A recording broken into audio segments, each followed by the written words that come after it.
मशहूर paranormal investigators add और Lorraine Warren के ऑकल्ट म्यूजियम में रखी एनाबेल डॉल की पूरी कहानी दिल दहला देने वाली कई सच्ची कहानियों में से एक है।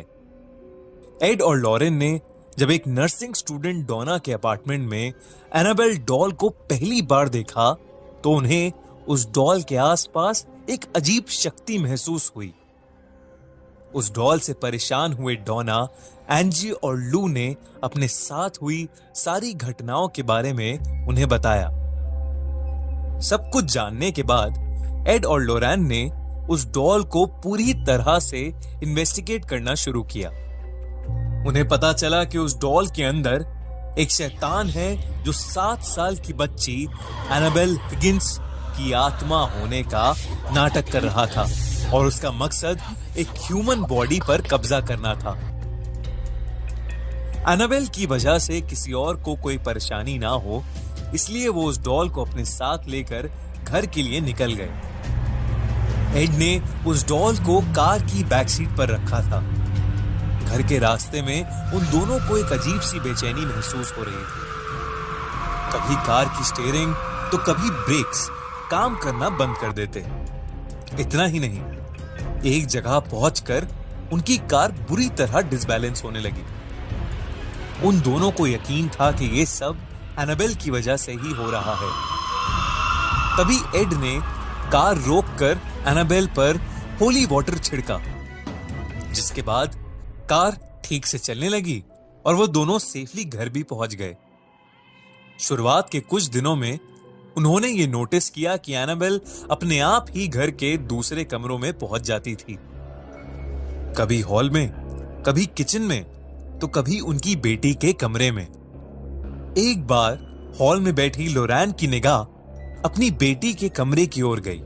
उसने देखा कि वो एक छोटी सी लड़की से बात कर रही है और एनाबेल डॉल उसके पास वाली चेयर पर पड़ी है। लोरेन ने उन्हें देखा ही था कि उस डॉल ने अपनी गर्दन घुमा के लोरेन को घूर के देखा। अचानक से कमरे का दरवाजा बहुत जोर से बंद हो गया। लोरेन भागते हुए उस कमरे तक गई, लेकिन दरवाजा अंदर से लॉक हो चुका था। लोरेन ने कुछ चांट किया और वो दरवाजा खुल गया। वो जब अंदर पहुंची तो उसने देखा कि उसकी बेटी बेहोश हो चुकी थी और एनाबेल डॉल नीचे फर्श पर गिरी पड़ी थी। ये देखकर वो बहुत डर गई। जब उसकी बेटी को होश आया तब उसने बताया कि वो एनाबेल नाम की एक लड़की से बात कर रही थी। फिर अचानक उसे चक्कर आए और वो बेहोश हो गई। उस रात एड के साथ भी कुछ बहुत अजीब हुआ। एड अपने कमरे में सो रहा था जब उसे किसी छोटी बच्ची के हंसने की आवाज आई। उसे वो आवाज किचन से आ रही थी। एड जब अपने बेडरूम से निकलकर वहां पहुंचा तो उसने देखा कि एक बहुत छोटी सी लड़की फ्रिज के पास बैठी है और वो एड को देखते ही पर्दे के पीछे जाके छुप गई। एड को पर्दे से बस उसकी परछाई दिख रही थी और पर्दे के नीचे उसके पैर। एड को ऐसा लग रहा था कि उस परछाई में उस लड़की के हाथ में एक डॉल है।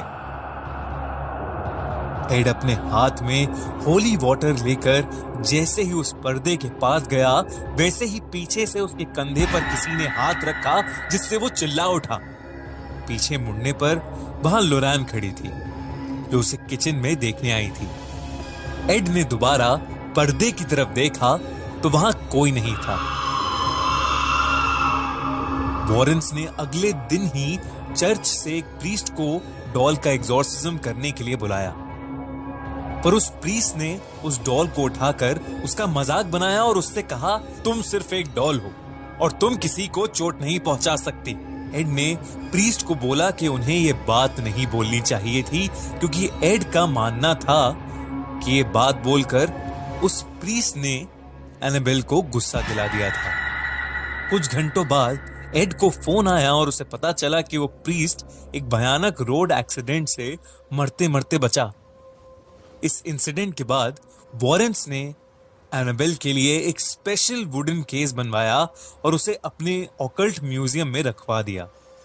वॉरेन्स जिंदगी भर काफी सारी अजीबो गरीब चीजों के बीच रहे थे, लेकिन एनाबेल उन सभी से बहुत ज्यादा भयानक और डरावनी थी। चाहे कोई भी इंसान क्यों ना हो, वो उसे किसी भी हद तक चोट पहुंचा सकती थी। इसीलिए वॉरेंस ने हमेशा के लिए उसे एक वुडन लॉकर में बंद कर दिया। अगर आप एनाबेल डॉल के बारे में एक और सच्चा